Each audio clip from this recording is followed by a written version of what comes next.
Hi YouTube, how's it going? I thought no better place to sit than in front of all my plants and my new bookcase arrangement than to talk about my Bloomin' Readathon, which is put on by Allison Page's TBR. It is already falling. I wrote all of them down. I didn't do a cue bingo board because I don't have a printer and I'm not in a creative space at the moment, and also I just love how frizzy my hair looks on camera, but that's okay. So starting at the top of the B space. I don't own all of them physically or their rereads, so I'm not going to go pull them off my shelves right now. Bookshelf tour incoming. But the B space, which is the popular book, I should probably pull up what the prompts are real fast. The B space, which is popular books that people has a lot of buzz around it. I'm reading The Sunlit Man by Brandon Sanderson. It's secret project number 4. Technically started it a little bit before November, but I haven't finished it yet, so I'm going to put it on the list. The Cloud Space, which is a book that's bound to make me emotional. Should I have organized these before we started? Yes, I should have. But anyways, we'll deal with that momentarily. A book that's bound to make me emotional, Transcendent Kingdom by Yaz Gyasi.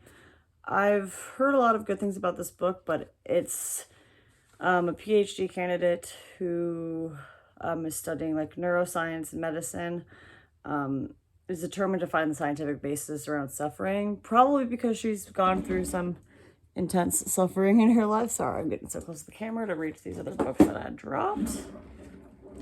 And getting lightly stabbed by my aloe plants, but it's okay. All right, we're good. We've retrieved the rest of the books now, so we can move on with the list.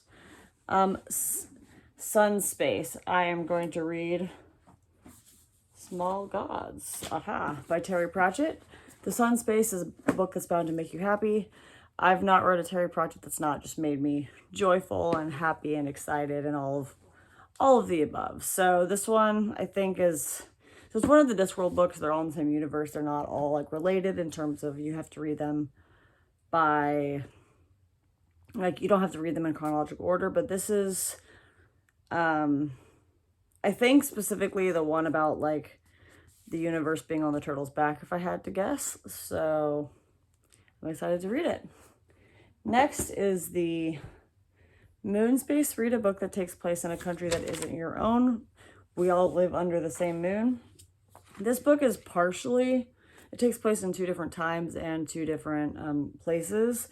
So I picked the Friday Night Club because even though part of it takes place in America, the bulk of the flashback scenes, or all of them, are set in Stockholm, Sweden. And it's essentially a story.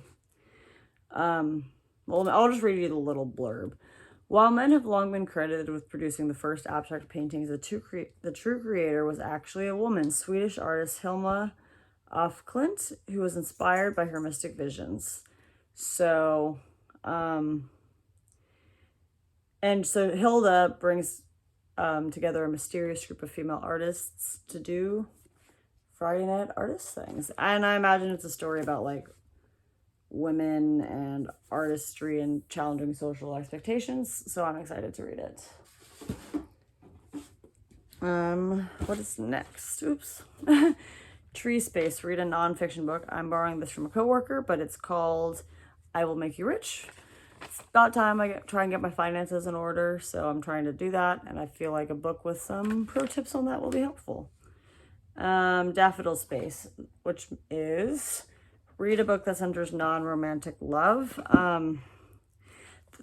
I chose The Martian Chronicles by Ray Bradbury because the little blurb on the inside for this says like there was a reason for everyone coming. They had to like work together to survive. There wasn't always like a lot of people. Oopsies. We'll tape this. Use book back together. But there was comfort in the numbers. So I imagine there'll be some amount of camaraderie and love for the other common men who've chosen to move to Mars. I don't actually know a lot about that book, but we're excited to see it. The next space is Cacti, so read either a short book or an anthology. I chose a short book, so I'm going to read Fernand. It's by Alexander Dumas. He's one of my favorite authors. I don't actually know much about this except for I opened the blurb. It's beautiful. Like, can we talk about that? But then I opened the blurb and read it at the bookshop, that the fancy used bookshop I bought this at. And it says it's one of his, like, this is like his best short novel to exist, and it's really good. So I'm excited. The next space is variegated, so read a book on the rare side, a book that no one's talking about. This is the last Steinbeck book that I own, I believe, that I haven't read. It's a little scandalous, apparently, but it's called Burning Bright. It is very old. I don't know a whole lot about it, but literally no one has ever talked about this book, and I only bought it because I went through a phase where I bought every book he wrote, so figured that would count for this one. Propagation Space, a movie that has an adaptation. So I don't know if the TV show's out yet, but I do know they're making, or they were talking about making, The House on Mango Street, or La Casa en Mango Street, which should probably be, if this is the in Spanish version, El Casa en Mango Calle, pero no sé. So I for a while was trying to read and use more Spanish, so and like everyone has to read this in school. Like, it's spread far and wide, so I figured I'd give it a shot in Spanish, and I'm like 90% sure there's a TV show, so we're gonna count it. Might be a little stretch, but it's what it is. That's a frizzy piece of hair. Spider Space, read a dark book. I thought a murder mystery that, or an improbable, unsolvable mystery that unveils a, like, multi-century conspiracy, or one century conspiracy would be a cool dark book to read. It also has a moon on the cover. It's part of the Night and Moon books. So yeah, I don't actually know a whole lot about it, but it sounded fun. Lotus Space, read a book with disability representation. I have already read this book, and I think I'm using it twice, 2 in a row. So for both Lotus Space and Succulent Space, because I have it on Audible and I really liked it, and it covers both of these things. So Get a Life, Chloe Brown.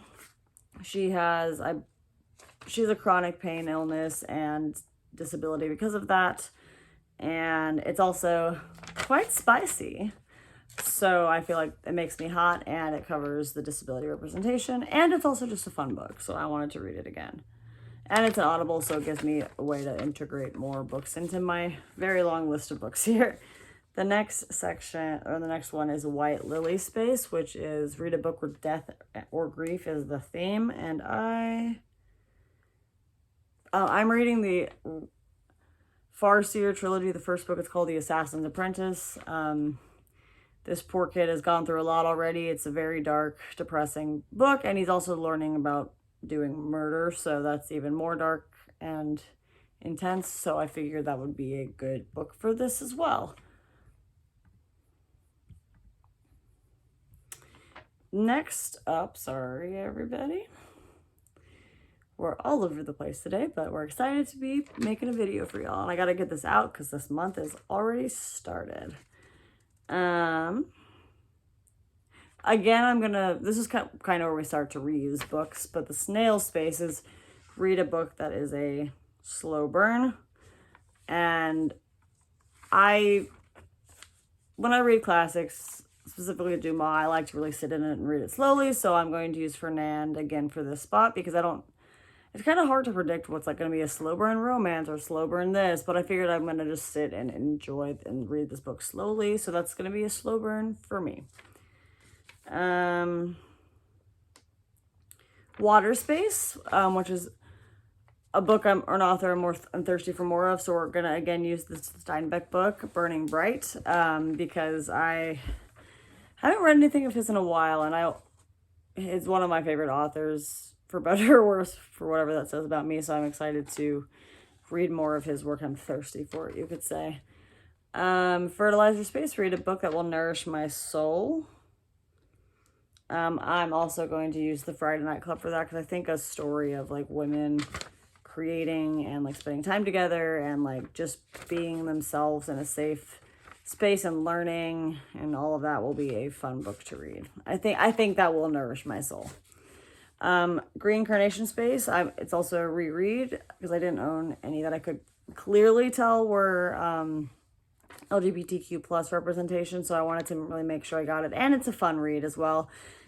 Last Night at the Telegraph Club. It is a YA lesbian coming of age story, and it also deals with issues like immigration and class, and it's set in the 50s or 60s, I believe, so there's also just some fun vibes and also situational things that come from that as well.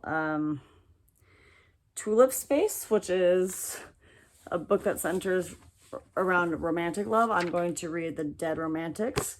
My friend sent me this book, and I think it's where a girl can see, well, a girl goes through a big breakup. She says love is dead, and then everybody she falls in love with is actually dead, and it takes her a minute to realize that she's essentially communing with the dead. So I'm intrigued. It sounds fun, and my friend obviously sent this to me, so that'll be exciting to read no matter what.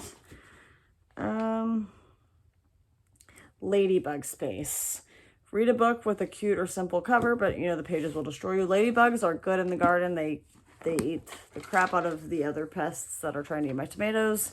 So I don't know a whole lot about this book, but I love this cover, this edition of Master and the Margarita by Mikhail Bulgakov. And I believe it's about like, it's like a satire on Soviet life, and it's about like the strength and the tenacity of people when they're being oppressed. So it's beautiful. I think it'll be an intense read. It'll either destroy me mentally if it's a complicated read, because I've heard mixed reviews on that, or it'll just be a good read that's probably like gets into some rough stuff. So that's why I chose that.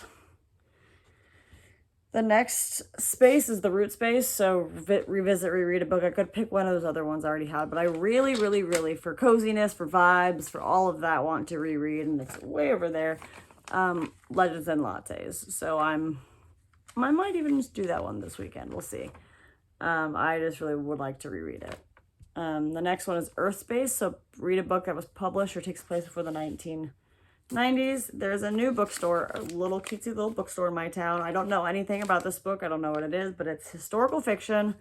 So I'm going to assume it takes place before the 1990s. So I apologize if I don't, but it is a sweeping family narrative.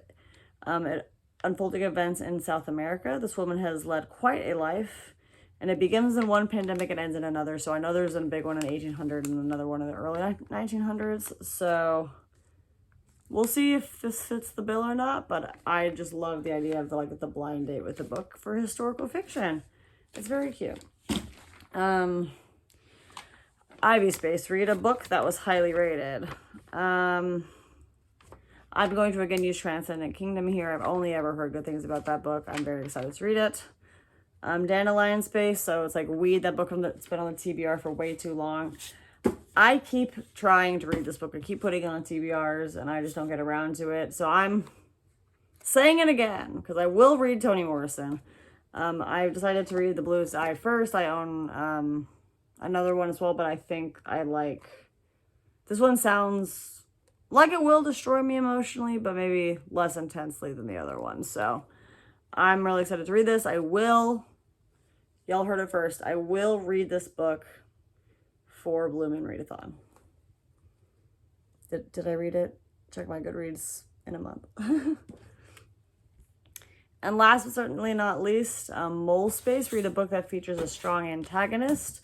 Another Soviet energy book.